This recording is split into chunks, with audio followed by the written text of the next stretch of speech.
Today we have an out-of-town call deep in Karatina. That's about 2.5 hours away from home, and our victim today is a Subaru 2012 Forester SJ SH. This has the EJ255 turbo engine. This belongs to my client. He was coming to visit his dad and he blew an oil hose and developed a misfire. So the check engine light was flashing, and I told him not to drive it back to Nairobi. That's over 120 kilometers. That'll surely melt the cat. So he opted to pay for me to come down to the village to look at it. Wise choice.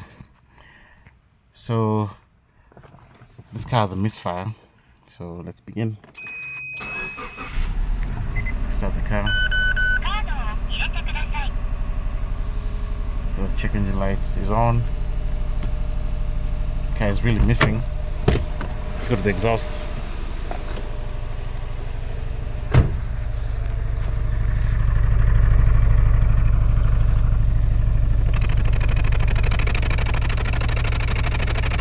Yeah, it feels like a single cylinder miss to me.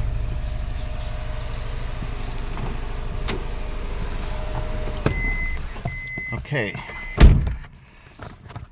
Now, anybody who has worked on Subarus, you know that getting to the coils and the injectors is a total pain in the butt because of the way this engine is sitting in the engine bay.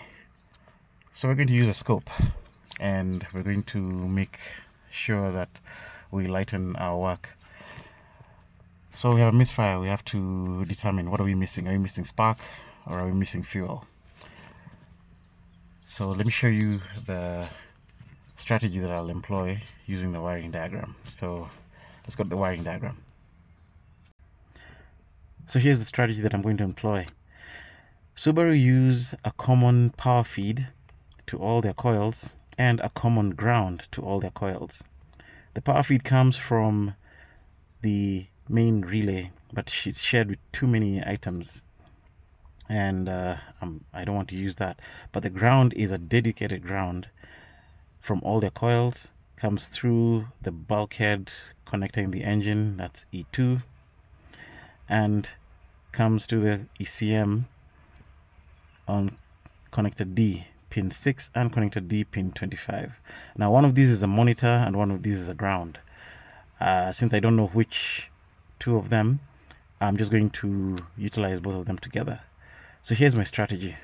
I'm going to take a current clamp and clamp it around D6 and D25. So these two wires, which is black and blue, and that will help me see the current for all the coils.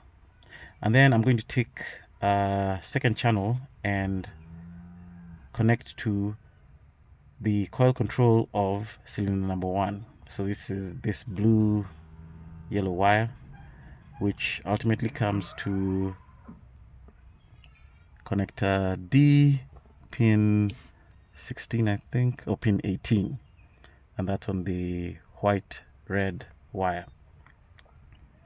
Now that will give me a sync, so I know where coil number 1 is, and I know where all the coils are firing. So if I am having an ignition miss, which is likely since the check engine light is flashing, I will see a missing ramp, and I'll be able to tie it in with coil number 1 and see which coil is firing from the firing order. So let me set up the scope, and we'll do it at the ECM. Here's the ECM, really easy to get to, right at the bottom of the passenger side kick panel. You just peel back the carpet and get it out of there. It's very easy to remove. So that's my ground wire for the coils. So we've got 2 of them. I'm just going to put the current clamp there and set it up on a 20 amp scale. Just going to 0 it. And then on channel 2 we have the control for coil number 1. So this will help me see which, if we have a coil problem, which coil will it be, since I will have a sync on one. So let's go back to the scope, we start the car and get our capture. Okay, scope is running and we're going to start the car. Now, you never want to run your car too long with an ignition misfire, especially when the exhaust is hot. If you do that, you're going to likely damage your catalyst, and that's going to be another really expensive repair. So we're just going to start this for a brief time, get our captures, turn off, and then see what we have on the scope. So let's begin.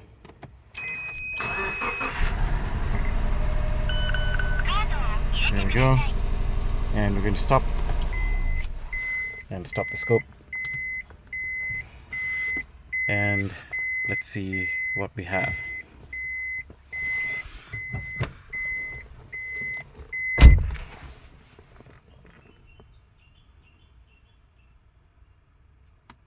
Okay, so here at the scope, let me just move this down, and I'll move this down as well. Let's zoom in. Very nice. So we do have a missing ramp. So 1, 2, 3, we have a missing ramp here. Just as I suspected, since the check engine light is flashing, most likely you're missing a coil. Now, seeing this, I'm not going for spark plugs or compression or anything. We do not have any current ramp here. So either we have a missing power feed to the coil, or we have a missing ground to the coil, or we have a missing command signal. So if you just go back to our wiring diagram, I'm not going to attack powers and grounds because we have got common power and common ground. Now, we could be missing it right at the coil, but right now what I want to do is find out whether our control line is continuous to the coil. So I'm going to keep the 2 channels I have, and I'm going to add a third channel. First of all, we need to identify which coil this is. The firing order for Subaru is 1, 3, 2, 4, and this is the orientation of the front of the engine. So if you come back, and this is why we put a trigger on 1. So this is 1, 3, 2, and we are missing number 4. So I'm going to come back to my coil number 4, and I'm going to take this trigger signal and add it to a third channel. So this trigger signal is on D21, white and blue. I'm going to add it to a third channel and then retake this capture, and I'll explain why I'm taking that capture in a minute. So let me just hook that up. Here we are back at the computer, and I have added the coil control for coil number 4 on the green channel. So this remains the same. That is coil control number 1, and this is the current we're taking for all the coils. Now, the reason why I'm doing this is I am familiar with what happens to the transistor signal. If it doesn't reach the coil, it changes the shape. Now, I don't know what Subaru does, or I'm familiar with Nissan. Nissan tends to slightly elongate and the tip is straight. If it reaches the coil, it's shrunken and the tip is slightly curved. So I don't know if Subaru will do the same thing. So let's see. If we get exactly identical coil control signals between here and here, then what I know is my coil control line is completely continuous to the coil. Then I'll go down to the coil and check for my powers and grounds. But let me first start here since I'm already here. It's a very easy check. So let's go back to scope, start the car, and see what we have. So we're hooked up. Let's start the car again.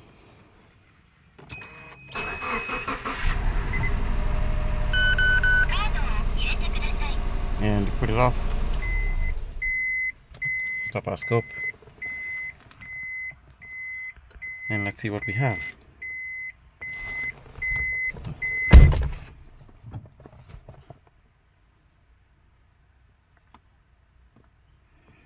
And check that out. How cool is that? So that's coil control number one. I've overlaid the green and the red channel together so that we can see the differences easily. But look at this. What this tells me is this signal is open.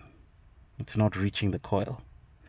So right now we're not going to the coil. I want to go to the bulkhead connector. There's this bulkhead connector right here. And these connectors are pretty fragile. Now, a caution to anybody who ever opens these bulkhead connectors, you need to be very, very careful. You open this thing too heavy-handed, or if you press it too much, or if you stuff pins in there, there's a likelihood of opening up these and spreading up these pins, and these bulkheads cause a lot of problems, and I suspect that's what we have in this car. So let me go to the bulkhead connector, and what I want to do is to wiggle the connector while the scope is running. So I want to see if we're going to get the signal to wake up here. So we start the engine again.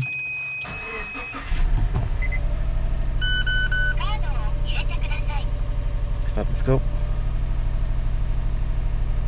Change this to start with 20 milliseconds, and I want to trigger on channel B, which is the good coil command, and let's bring our trigger here.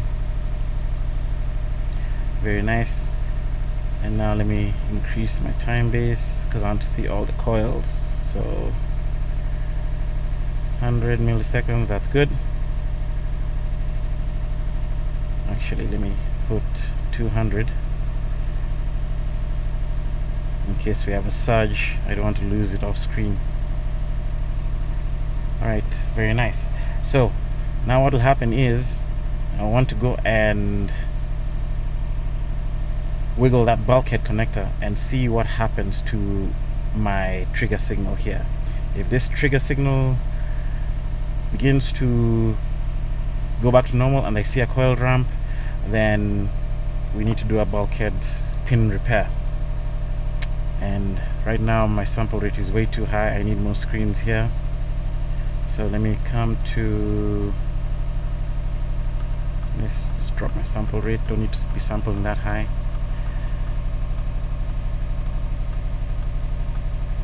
About 1 microsecond is good enough for me, and that way I get more screens. Okay, so let me go to my bulkhead connector and I begin to wiggle it and see what happens. So let me show you where the bulkhead connector is.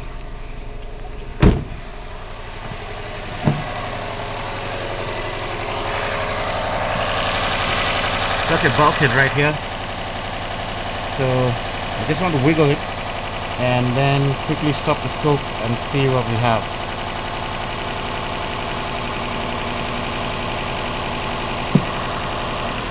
There we go. We're going to stop the scope.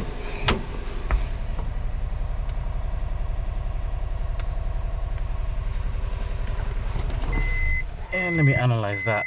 I hope I got it nicely. So let's go back.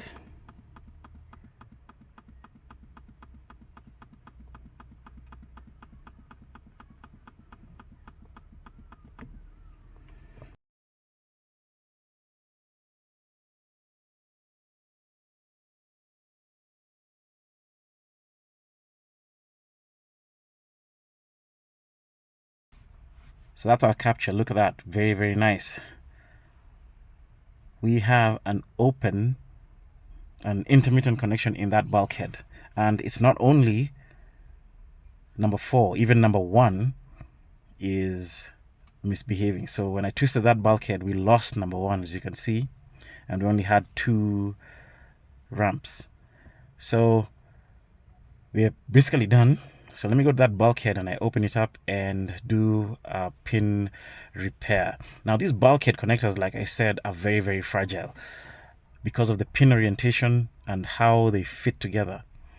If these are twisted in any way out of alignment, or if they are probed through the front, these bulkheads are easily damaged. So what I want to do is to go and do a pin repair. I'm going to try and tension that spring. Sometimes you need to get a new pin and reinsert it in that bulkhead. I hope we can get away with just tensioning the springs for that bulkhead. So let me go and do a bulkhead repair, and we're going to, I'll actually tension all 4 coils. So if I come to my diagram here, so that's connector E, and we are going to depin 9, 20, 31, and 10. And we'll depin them, reset the tension of the spring, and put it back in there, and then hope that that'll fix our problem. So this is our bulkhead connector here.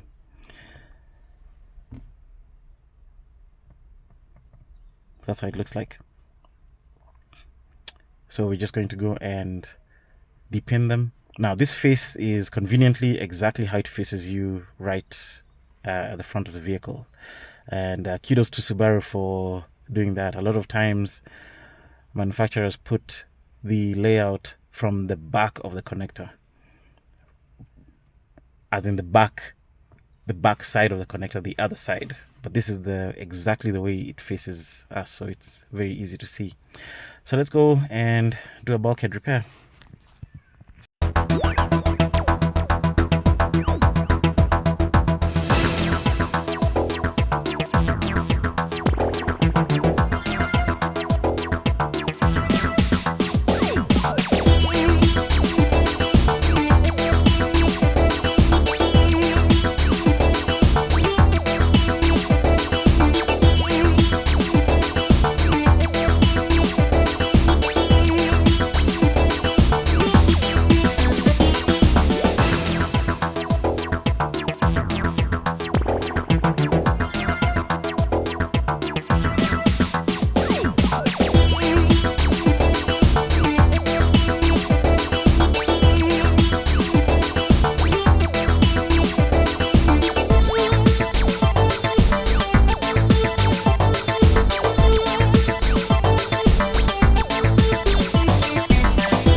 So that's it, the bulkhead pins have been tightened, and I was just using this tool here, putting it in. It's the same pitch as the male pins on this side, and they feel good. So Let's go start the car and see how this car will behave. Alright, here we are back in the car. Let's start this thing and see how it runs.